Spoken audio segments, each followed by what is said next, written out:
As the sun rises over Sancha Nature Reserve, one of the world's most beautiful primates starts their day. Named after its bright red legs, the endangered red Shankduke is found only in Vietnam, Laos, and Cambodia.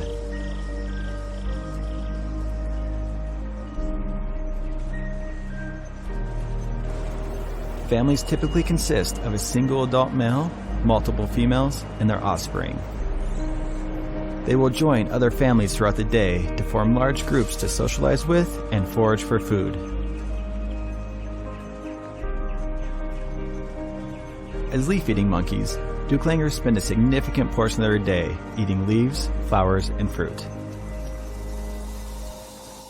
Everything they need to survive is in the top of the canopy, and rarely will they descend to the forest floor.